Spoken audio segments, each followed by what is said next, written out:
Hola, vamos a continuar con la segunda sesión de este curso gratuito, ¿no? De Introducción al Arte Contemporáneo. Justamente el interés es ofrecer un curso gratuito, ¿no? Una rama del arte, por así decirlo, y pues el interés es dar difusión, ¿no?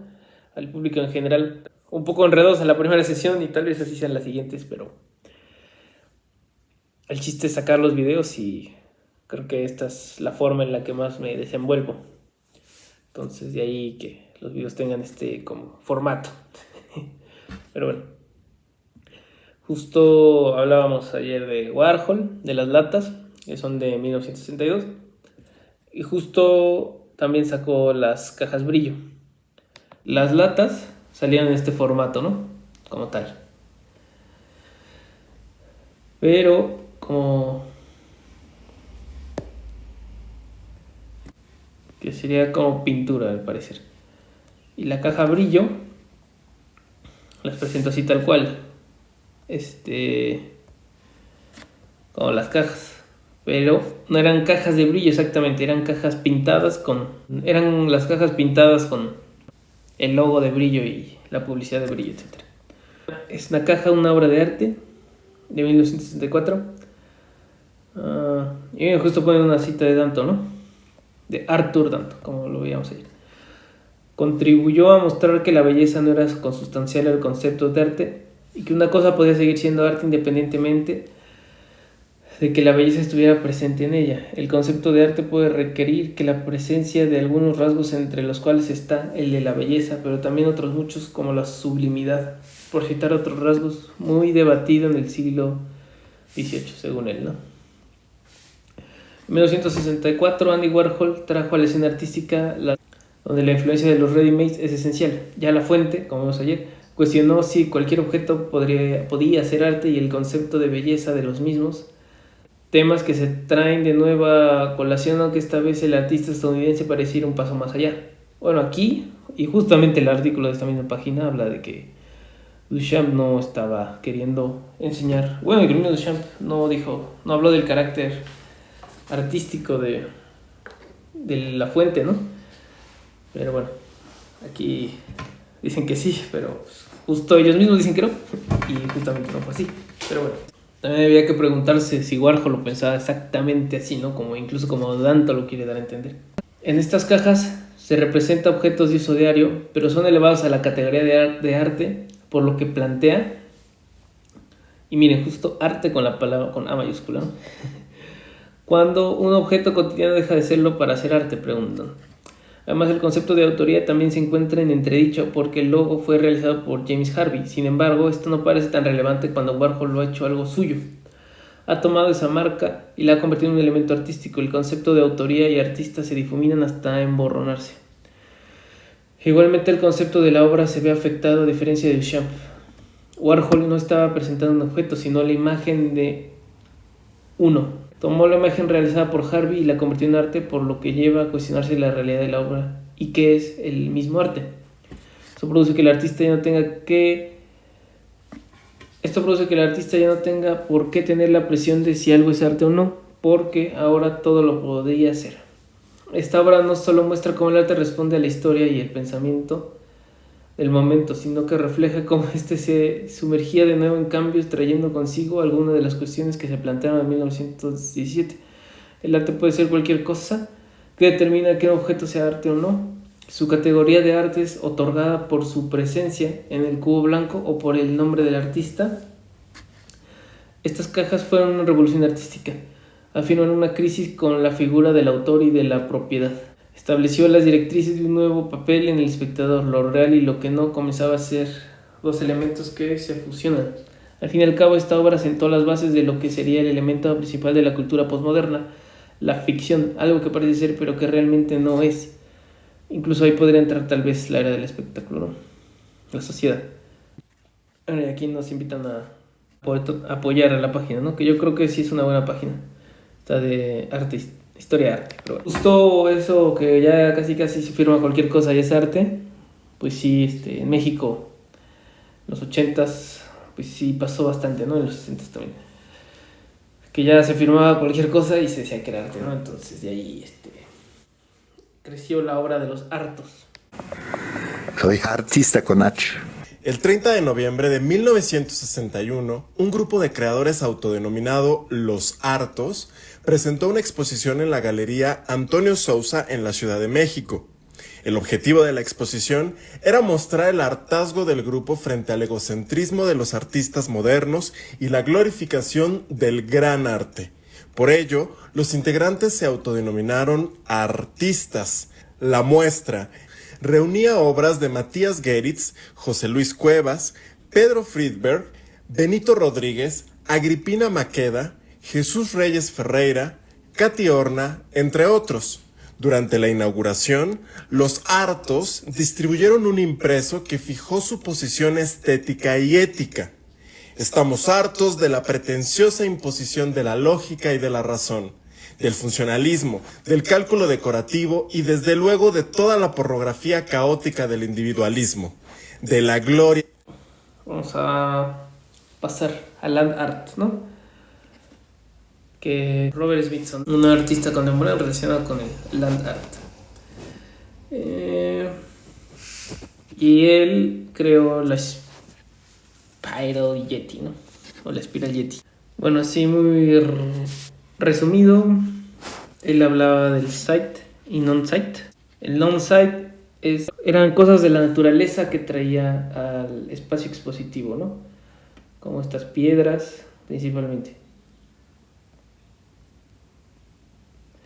El sight, pues es tal cual lo que aparece, lo que encontramos en la naturaleza. Ahora bien, su obra más icónica, y yo creo que la de Leonard, es esta, ¿no? La Spiral Yeti, o la Spiral Yeti, que él mismo construyó, ¿no? Se necesitó de mucha maquinaria para poder hacer esta obra, para darle esa forma de espiral a la Tierra, en un lago, en el mar, etc. Bueno, y es impresionante, ¿no? Entonces, ¿cómo utilizar la Tierra para hacer obras de arte, ¿no? Robert Smithson viajó a Mérida, ¿no? Le gustaba mucho Mérida, México, y también visitó directamente las líneas de Nazca, las famosas líneas de Nazca, ¿no? En Perú. Esto es real, ¿no? Las fue a ver y fue de gran inspiración, como se puede entender al ver la Yeti Spiral, aunque realmente no sé qué fue primero, si vio las líneas o si hizo la obra, pero bueno. Como vemos, la obra es de 1970, se considera el arte contemporáneo, y la crítica más, el lugar común de la crítica para la Yeti Spiral es que justo necesitó mucha maquinaria para hacerla, ¿no? Entonces está como que destruyendo, ¿no? O sea, ¿cuál es el arte ecológico? ¿Dónde está el arte, el land art, por así decirlo? Si estás como abusando tanto estás atacando de alguna forma, ¿no? Al planeta, a la Tierra, ¿no? Y bueno, a mí me gusta mucho Robert Smithson. Se tiene entendido que sus ensayos son muy buenos, que también se dedicó a escribir, ¿no? Como aquí, ¿no? Robert Smithson Collect Writings. Es de una editorial mexicana que se llama Alias, que yo creo que sí lo consiguen, etcétera, ¿no? Pero también es criticado, justo por Judy Chicago, ¿no? Justo por lo mismo, ¿no? Como de este hombre que va y modifica la naturaleza. Esta visión como masculina de hombre de modificar la naturaleza. Entonces ella, digamos que es una especie de respuesta. Justo aquí dice, ¿no? Judy Chicago rejected a male-centric art world with puff of smoke. Justo estas como bengalas, ¿no? Entonces todo esto de alguna forma fue contra el land art, ¿no?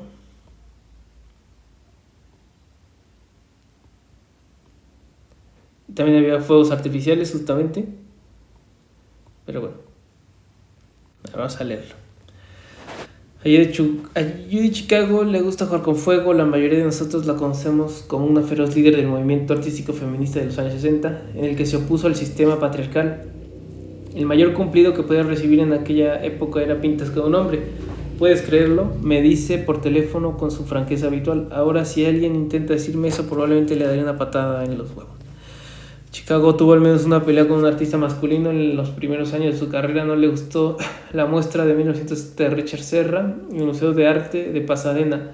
Ahora el Museo Norton Simmons, en el que cortaba árboles de secuoya y los apilaba en la galería.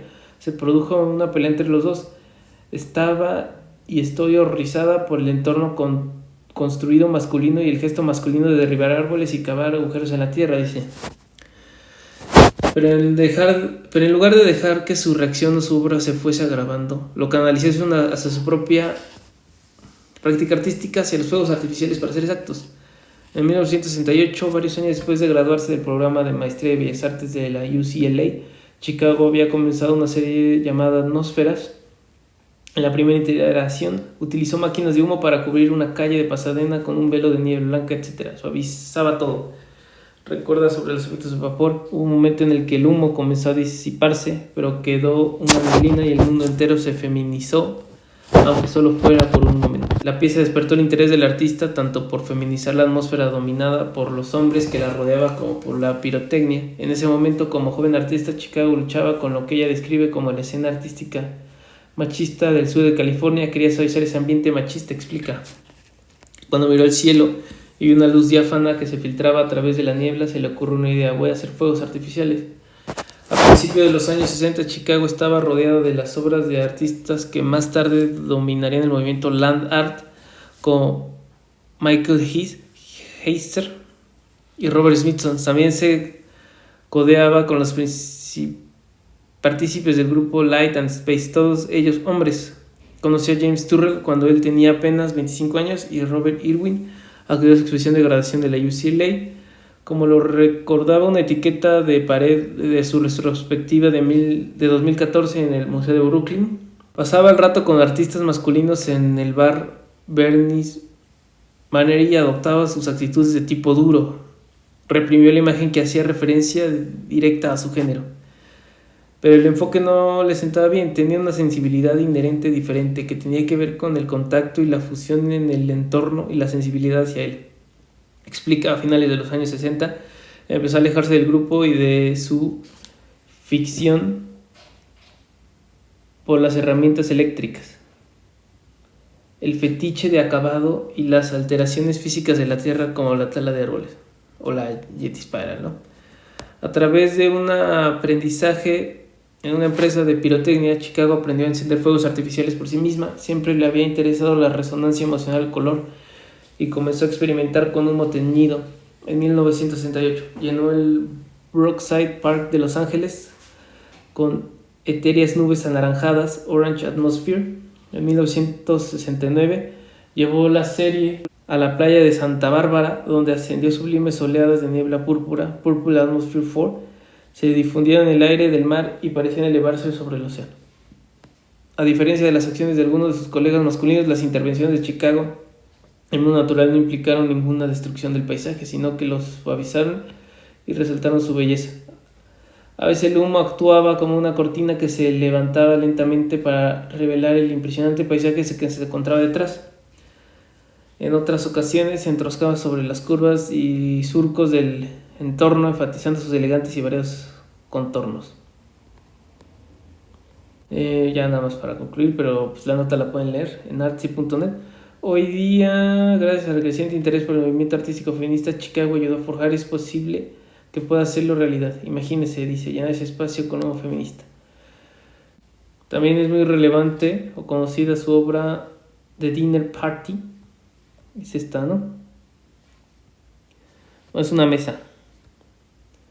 Estamos aquí, pues de paso, esta obra tan icónica la vamos a dialogar. Y bueno, son estos platos, ¿no? Con las figuras entre fitomorfas y feministas, por así decir. Una instalación épica que tiene el ambicioso propósito de homenajear nada menos que la historia de la mujer en la civilización occidental. Es por tanto la primera gran obra de arte feminista. A Judy Chicago se le ocurrió montar en un maquete a donde estaban invitadas 39 mujeres de gran importancia en la historia, las ciencias y la cultura y las artes. La fiesta simbólica transcurre en una mesa triangular donde cada invitada tiene platos, cubiertos y metales bordados con imágenes y símbolos que aluden a los logros de cada una de las comensales. La mesa triangular cuenta con 13 asientos en cada uno de sus lados y cada lado también tiene su simbología. El primero honra a las mujeres desde la prehistoria hasta el Imperio Romano, el segundo desde el cristianismo hasta la Reforma y el número 3 desde la Revolución Americana hasta el feminismo. Cada uno de estos lugares son pequeñas obras de arte personalizadas para cada invitada y realizadas a manos por la artista y sus 120 colaboradoras. Entonces ahí ya dos artistas relevantes, Robert Smithson y Judy Chicago, y pues de pasada se mencionaron otros de land art. Igual, aclarando cosas del video pasado, les expliqué, ¿no?, que justamente Greenberg quería que, bueno, él pensaba que lo importante era el lienzo y la pintura como tal. Entonces justamente los artistas minimalistas siguieron como que llevaron al extremo esa idea, ¿no? Por ejemplo, el metal crudo. Entonces lo importante era el metal, el instrumento, el material así crudo en sí, tal cual. Porque ya lo importante era el material, de ahí el minimalismo, ¿no? Así muy de pasada. Se puede ahondar en el tema. Esta sí la tengo catalogada como minimalismo. Es que de Kandinsky que no serían minimalismo como tal. Ese también es un buen ejemplo. Entonces, y eso también va muy de la mano con el arte povera, ¿no? O el arte pobre. O el arte, ¿no? Venus de trapo de Michelangelo Pistoletto.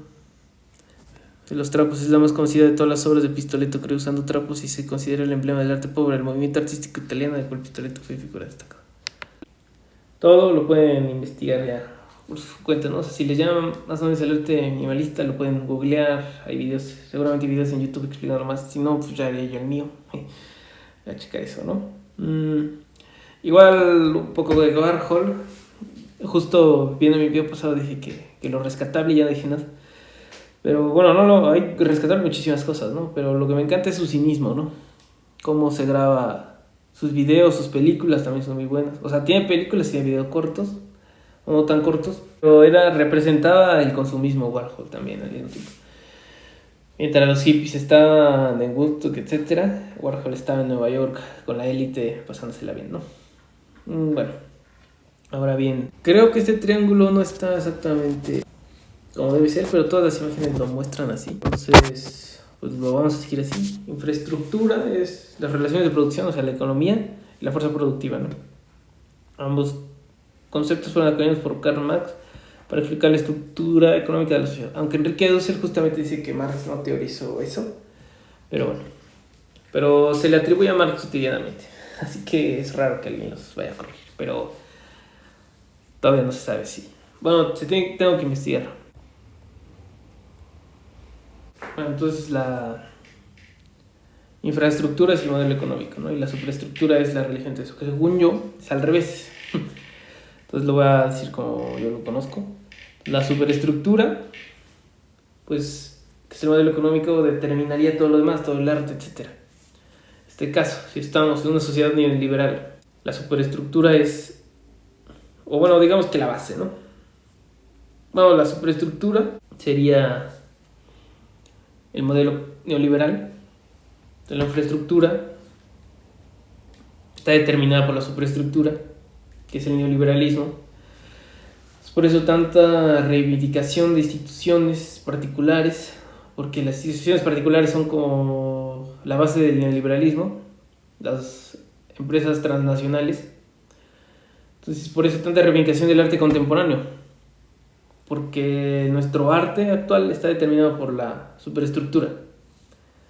Entonces, por eso tanto arte contemporáneo, por eso tantos museos de arte contemporáneo, por eso la meca del arte contemporáneo en México, tal vez que sea el Jumex, pues es privado, ¿no? Aquí está el MOAC, pero el MOAC yo creo que también hace una gran labor de difusión y de educación. No es...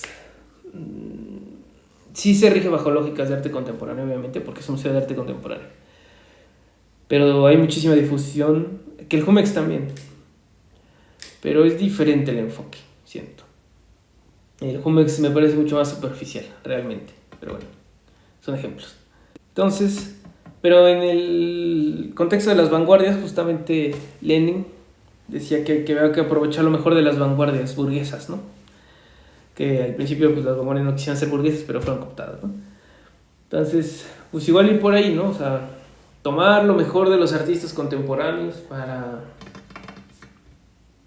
no descartarlos, trabajar con ellos, hablar con ellos, etcétera, ¿no?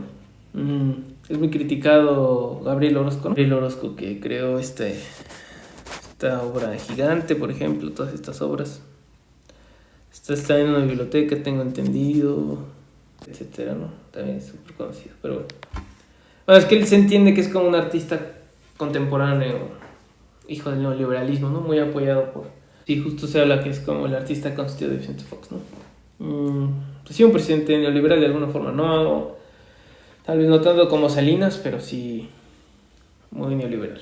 Pero justo hay esta bienalización, turistificación, donde los museos ya nada más son un espacio para que la gente ociosa, por así decirlo, o la gente o el turismo vaya a visitar. Y ya es literal solo un punto de encuentro, como una farsa, ¿no? Como un lugar al que se tiene que visitar porque es importante, porque allá está el arte, y eso lo critica Yves Michaud en su libro Arte Gaseoso. Arte en estado gaseoso, ¿no? Y es una pregunta. Y también, vamos, tengo entendido.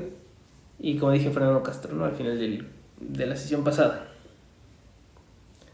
Ahora bien, en América Latina el arte contemporáneo, me estoy saltando muchísimo. Estábamos en los 60s, 80s en Nueva York, y ahorita ya América Latina, después de siglo XXI, después de 2010, casi, pero bueno. El arte contemporáneo de América Latina está muy ligado a la violencia en general. Bueno, esta es una idea que tengo. O sea, el arte crítico del sistema, ¿no? En América Latina es lo que más hay. Y es de muerte, ¿no? De violencia, etcétera. Cosas muy crudas la mayoría de lo que se hace. Está el caso de Teresa Margolles, ¿no? Que representó a México en el sexenio de Calderón, aunque es cada 2 años. Pero bueno, presentó estas telas. Bueno, es muy crudo, ¿no? Tenían sangre humana, tengo entendido. O de perro, no me acuerdo. Y también trapeaba, creo que con fluidos de mujeres en los pisos de la Bienal. Bueno, donde le tocaba estar ella, entonces había un olor muy feo, muy fuerte. Pero no sé si era sangre o fluidos, pero bueno. Y eso es lo que llevó México, ¿no? Un panteón a la Bienal de Venecia. Entonces fue una crítica muy fuerte al sexenio de Calderón, ¿no? Curada por Cuauhtémoc Medina. Entonces fue un duro golpe, tal vez, de alguna forma para México, para el gobierno de México, para su reputación internacional. Pero justamente, ¿no? O sea, si la superestructura determina la infraestructura, en este caso el arte contemporáneo, y el arte contemporáneo de Latinoamérica está mostrando muerte y destrucción, es porque el neoliberalismo nos está trayendo, ese sistema económico es lo que nos está trayendo. Entonces, de alguna forma se reivindica, o sea, todo este arte crítico es importante tal vez. Y bueno, a mí me llama la atención, aunque a veces no tengo estómago para digerirlo, pero es interesante cómo el arte que se produce en América Latina, que entra en este sistema neoliberal, se hable tanto de violencia, ¿no? Es como si el arte del régimen dijera, estamos así y así se va a quedar, casi, ¿no? Entonces está muy fuerte y muy triste. La superestructura es lo que está determinado, en este caso, pues sí determina que el arte sea tan violento, ¿no? Tan crudo, pero bueno. Y bueno, ya yendo a cosas más positivas, vamos a hablar rápidamente Los Magos de la Tierra. Vamos a leer esto rápido. Perspectiva, una exposición legendaria, exposición documental. Magos de la Tierra, para leer y comprender cómo esta exposición clave revolucionó la escena artística. Los archivos y documentos que presenta el Centre Pompidou en el 25º aniversario de Magos de la Tierra hacen pensar que aquella exposición presentada en el Centre Pompidou en 1989, en la calle de Berlín, justamente, fue por la abundancia y variedad visual e intelectual de sus fuentes, un evento iniciático a las puertas de una globalización, o sea, ahí la palabra neoliberal, que aún no tenía nombre, a través de esta invitación inédita de artistas contemporáneos de todos los continentes, a veces provenientes de culturas invisibles de África, Oceanía o Asia, ¿no? La exposición se antoja en la actualidad como un evento fundacional de la creación de la escena artística mundial y del proceso de globalización de arte contemporáneo. Esta exposición documental pretende aportar materiales de la historia del arte a todos los públicos, desde el visitante que echa una ojeada rápida al museo hasta el más atento, ese que elige sentarse para ver las pantallas, que se inclina sobre las vitrinas para leer y comprender cómo esta exposición clave le revolucionó la escena artística. Entre los numerosos documentos que permiten volver a la visita a la exposición, la Biblioteca Kandinsky conserva cientos de fotos de los espacios, las salas y la organización de la muestra. Justo en este libro, Ana María Walsh, hasta arriba, Arte del siglo XX en sus exposiciones, 1945-2007. Multidiversidad y multiculturalismo en el arte de los años 80. Justo esto de multiculturalismo, antes que nada, es una retórica neoliberal, ¿no? Porque se habla de universalidad, como dice Ramón Grossfogel, universalidad desde uno, ¿no? Entonces solo una diversidad, un solo relato. Pero se nos vende la idea de que ya todos somos globales, ¿no? Y todos los mundos entran, pero realmente no es así. Porque solo hay una lógica de mercado, porque se sigue privilegiando cierta cultura sobre las demás, a pesar de que se hable de todo. Y las demás culturas se turistifican para generar un mercado para las potencias mundiales, ¿no? Como sería este caso de los pueblos mágicos, ¿no? Que se vende todo esto de los pueblos mágicos, pero bueno. Ok. Al final, dice Ana María Walsh, al final de la década de los años 80 surgieron los primeros síntomas de superación de las barreras de todo tipo hasta entonces de una posición occidental hegemónica impedía que las manifestaciones artísticas del llamado tercer mundo pudieran participar en el concepto del arte contemporáneo. Una de las primeras experiencias que demostraron esta voluntad, Magins de la Terre, presente en el Centro Georges Pompidou de París, buscó la confrontación entre dos formas de producción artística, la del arte contemporáneo occidental y la del arte de las que en ocasiones se ha considerado áreas culturales periféricas cuando subdesarrolladas, África, Asia, Sudamérica, Australia, etc.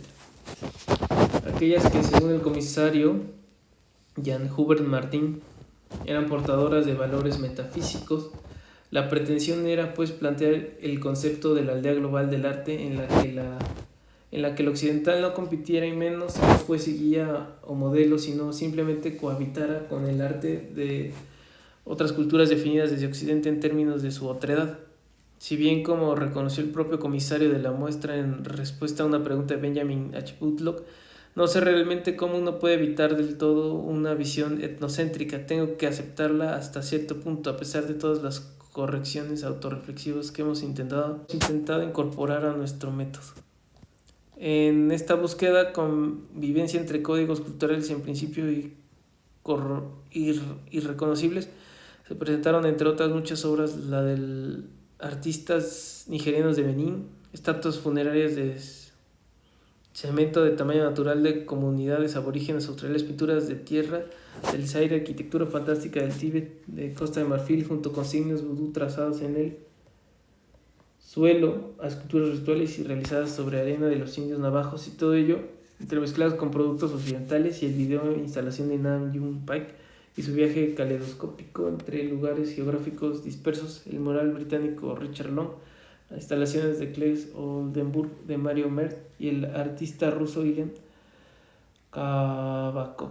Las producciones de entrevistas de artistas de Nailbur en las esculturas mecánicas de Reven Horn, la instalación de contadores digitales del japonés Tosuta Miyahami.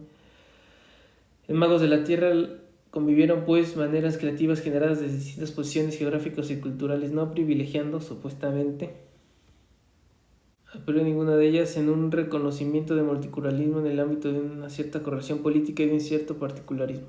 Bueno, pueden descargar el PDF y ya ustedes verlo con más detalle, ¿no? Y aquí, ¿no? Y aquí vemos varias obras como de las que vieron, ¿no? Como de estas culturas no occidentales, justamente, puestas en un museo de arte contemporáneo en el Pompidou. Ahora bien, como crítica a esto, en primer lugar se habla que se sacó toda esta cultura que está como en los pueblos, en las sierras, en los desiertos, etcétera, para llevarlas a un museo, ¿no? Eso lo vuelve todavía más colonial. Y en segunda, pues los magos, o sea, porque no hablaban de artista, hablaban de magos, pues actuaban de alguna forma, ¿no? Como que hacían un performance de lo que hacen realmente en su vida, como chamanes, lo que sea, y llegan aquí como a performarlo, a hacerlo como se supone, como una visión para el occidental, ¿no? Entonces eso se critica en Magos de la Tierra. Esa visión multicultural, pues no es tan cierta, ¿no? Ya para cerrar, hay dos casos paradigmáticos del arte en América Latina. Uno es el Micromuseo y otro es el Museo del Barro. El Micromuseo fue fundado por Gustavo Buntix y básicamente es una van que iba recorriendo partes de Perú, principalmente partes de Lima, de la capital. Y pues él no usa el concepto de artista, ¿no? Él habla de artífice, para combinar la palabra artista y artesano. Y no hacer esa distinción occidental.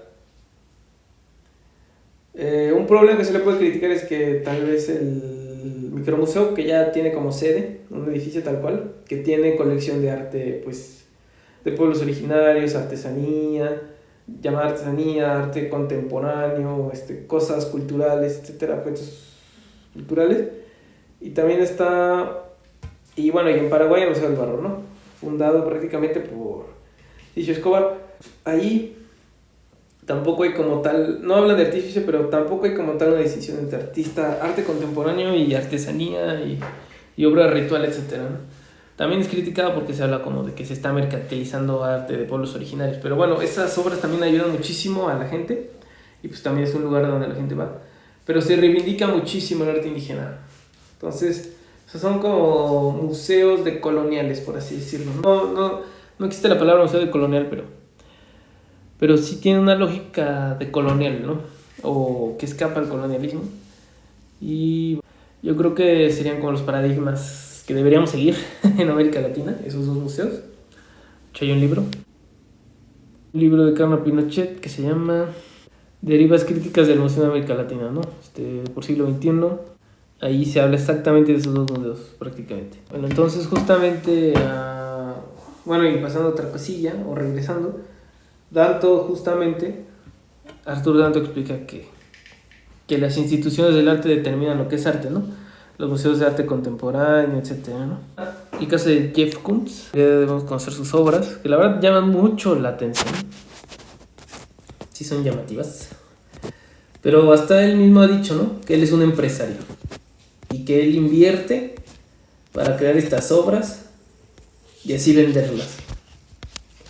O sea, él es un empresario, ¿no? O sea, ya literalmente el descaro y la neoliberalización, la mercantilización del arte por su mercantilización, ¿no? Y también recomendarles un documental de Olafur Eliasson en Netflix, que está bueno. Y bueno, entonces ya nada más para concluir. Es el arte contemporáneo como el arte del sistema económico neoliberal. El sistema económico neoliberal pues nos enajena bastante, ¿no? Nos aleja mucho de lo que somos realmente. Entonces, pero hay grandes artistas. O sea, Olafur Eliasson a mí me gusta. Gustavo Buntix, que también entra en una lógica así, también me gusta mucho. Olafur Eliasson también me gusta mucho. Tania Bruguera me gusta. Teresa Margolles me gusta. Hay varios, ¿no? Santiago Sierra me gusta mucho, se lo pueden googlear también. Pero pues sí, todos son artistas que se inscriben en los circuitos del arte contemporáneo, las bienales, los museos de arte contemporáneo, o sea, el Pompidou, el Tate, MOAC, el Jumet, etc. Entonces, como diría Lenin, pues hay que tomar lo mejor de ellos, ¿no? Pero no va a haber un arte que nos identifique realmente, que saque lo mejor del ser humano en este modelo. O va a ser muy difícil, tal vez sí lo hay, pero es muy difícil, ¿no? Justamente Marx en los manuscritos de 1844 habla que, así muy resumido, que la tecnología va a liberar al hombre para que no trabajemos y por lo tanto ya tampoco seamos explotados y nos podamos dedicar al arte, ¿no? A la poesía, a la creación, a lo que queramos, ¿no? Incluso podemos ser artesanos y ser súper felices con esto. o sea, o a la profesión que nos queramos dedicar, vamos a ser felices realizándola, ¿no? Que eso lo podemos hacer de alguna forma. Eso ya lo podemos hacer de alguna forma. Pero la mayoría no puede, ¿no? La mayoría es proletariada, es explotada, es obrera, etcétera, ¿no? Y justamente todo este avance tecnológico de las IA, etcétera, parece que no nos está ayudando a enajenarnos, sino parece que nos está enajenando todavía más. Y todo eso lo explica Sánchez Vázquez, ¿no? En las ideas estéticas de Marx, que justamente son, pues, volver teoría estética los manuscritos del 44. Entonces, pues los invitaría a leer los manuscritos del 44. Y puedo seguir hablando de arte contemporáneo muchísimo, y vale la pena tal vez ir a un museo, ya que están construidos, y disfrutar, ¿no? Y pasarla bien. Y no creo que el hedonismo estético esté mal, yo creo que incluso es importante, pero sí involucrarnos políticamente para que nuestras futuras generaciones puedan crecer en ambientes donde el arte sea lo cotidiano, ¿no? Y no tengas que ir a esas mecas del arte que están en Polanco o en París o en Alemania, o sea, Berlín o Nueva York, ¿no? Y podamos estar viviendo todo el tiempo, que también lo vivimos todo el tiempo, ¿no? Pero no tanto. Ya es complicado, ¿no? Ahí ya entra que si el arte de masas, que si el arte popular, que si el sonidero, que si etcétera. Y esa ya es una discusión más como cultural, ¿no? Yo creo que puedo hacer otra sesión sobre arte contemporáneo, pero yo creo que me gustaría cerrar con eso, ¿no? Que el arte contemporáneo se inscribe en el modelo neoliberal y eso trae muchos problemas, pero ha habido grandes artistas que han hecho grandes cosas inscribiéndose en ese sistema, ¿no? O en esos circuitos. Pero bueno, gracias, eso es todo. Saludos por hoy.